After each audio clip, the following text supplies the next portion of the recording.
நம்ம இன்றைக்கி ஸ்ட்ரெஸ்ஸை பற்றி பார்க்கலாம். ஸ்ட்ரெஸ் வந்து ஒரு எக்ஸ்டர்னல் ஸ்டிமுலை வரப்போ நம்மக்கிட்ட ப்ரிப்பரேஷன் இல்லாதப்போ ஒரு பயம் வருது.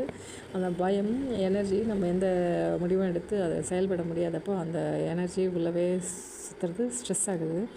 ஆனால் நமக்கு வந்து அந்த எக்ஸ்டர்னல் ஸ்டிமுலை சரியான விதத்தில் நேர்நிகர் செய்யணும், ஃபேஸ் பண்ணணும். அதுக்கு வந்து எக்ஸ்டர்னலாக நம்ம இங்கேருந்து வருதுன்னா இங்கேருந்து சரி செய்யணுன்றப்போ இதை உள்ளே போய் யோசித்து தான் நம்ம இன்டர்னல் கான்ஃப்ளிக்ட்ஸ் எல்லாம் க்ளீன் பண்ணி தான், சப்கான்ஷியஸை க்ளீன் பண்ணி தான் அதை வர முடியும். அப்போ யோசித்து தான் அதை கொண்டு வர முடியும். ஒரு த்ரெட்டனிங்னு தெரியறதுனால தான், நமக்கு ஆபத்துன்னு தெரியறதுனால தான் நம்ம சர்வைவலுக்கு அது ஃபிட்டஸ்ட்டாக மாற்றிக்கிறதுக்கான வழிகளை கண்டுபிடிச்சிக்கிறதுக்காக தான் நம்ம அதை ஃபீல் பண்ணுறோம். ஆனால் அதை வந்து ஸ்ட்ரெஸ்ஸு உருவாக்குதுன்னு சொல்லிட்டு நம்ம வெளியில் போய் இப்படி பண்ணிக்கலாம் அப்படி பண்ணிக்கலாம், உள்ளே போகக்கூடாதுன்றதெல்லாம் நம்ம கேள்விப்படுறோம். தனியாக இருக்கக்கூடாது, பிடிச்சதெல்லாம் செய்யணும், அதை நம்ம வெளியில் வந்துடணுன்றதுக்கானது சொல்கிறாங்க.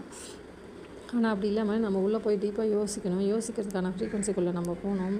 அந்த எந்த இடத்துல இருக்கோ அந்த இடத்துல நம்ம யோசிக்க முடியாது. மனத்தில் ப்ராப்ளம் ஆகுதுன்னா மனத்திலே உட்காந்துட்டு நம்ம யோசிக்க முடியாது. அதை விட ஹையரான ஒரு கான்ஷியஸ்னஸ் இருக்கிற இடத்துக்கு போகணும், ஹையரான ஃப்ரீக்வன்சிக்கு போகணும், அதாவது டெப்த்தான ஃப்ரீக்வன்சிக்கு போகணும்.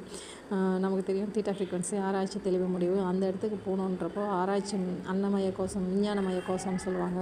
இது அன்னமய கோஷம்னுவாங்க. இதெல்லாம் தாண்டி உள்ளே போய் விஞ்ஞானமய கோஷத்துக்கு போகிறப்ப தான் மனோமய கோஷத்தை வந்து மேலே இருந்து பார்க்குற கான்ஷியஸ் கிடைக்கும். அந்த இடத்துலையே இருந்து பார்க்குறத விட அதுக்கும் கொஞ்சம் மேலே இருந்து பார்க்குறப்ப தான் அங்கே இருக்கிற விஷயங்கள் நமக்கு தெளிவாக தெரிய ஆரம்பிக்கும். அந்தளவுக்கு டீப்பான ஃப்ரீக்வன்சிக்கு உயிர் உள்நோக்கி நகரணுன்னா புலன்கள்லேருந்து விடுபட்டு தான் உள்நோக்கி நகர முடியும்.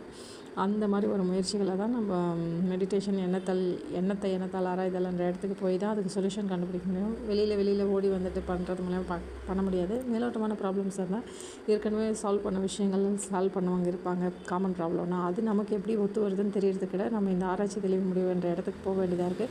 அந்த இடத்துக்கு போகாமல் ஒரு ஸ்ட்ரெஸ்ஸை நான் கிளியர் பண்ணிக்கிறேன், வெளியில் வந்துடுறேன், எதை பண்ணி வெளியே வந்துடுறோம், அதை பண்ணி, அதாவது அது எந்த மாதிரி ஒரு சுச்சுவேஷனில் இந்த ஃப்ரீக்வன்சி எப்படி இருக்கோ அந்த நேரத்தில் நான் எக்ஸசைஸ் பண்ணி அதனால் ஹாப்பி ஹார்மோன்ஸ் சுரந்து வெளியே வந்துடுறேன்றது நம்மளே ஏமாற்றிக்கிற மாதிரி. உடல் அசையாமல் இருந்து உள்ளே யோசிக்க வேண்டிய நேரத்தில் நான் அசைச்சு அந்த எக்ஸசைஸ் பண்ணுறேன்றப்போ அந்த எக்ஸசைஸ் கூட கரெக்டாக இருக்குமான்னு தெரியாது. வேணும்னா கொஞ்சம் ரீஃப்ரெஷ் ஆகிட்டு மறுபடியும் அந்த யோசித்து அதை பகுத்தறிஞ்சு அந்த ப்ராப்ளத்தை அதுலேருந்து முழுமையான சொல்யூஷனோடு வெளியே வரணும். இல்லை சொல்யூஷனுக்கான பாதையோடு வெளிவந்து நம்ம செயல்படுத்த ஆரம்பிக்கிறப்போ முழுமையான சொல்யூஷனை நோக்கி நம்ம ஆக்டிவிட்டீஸை மூவ் பண்ணி கொண்டு போகணும். அப்போ தான் நிஜமாக அந்த ஸ்ட்ரெஸ் போகுன்றது நம்ம புரிஞ்சுக்கலாம். இது உங்களுக்கும் புரியும், பயனுள்ளதாக இருக்கும்னு நம்புகிறேன். நன்றி.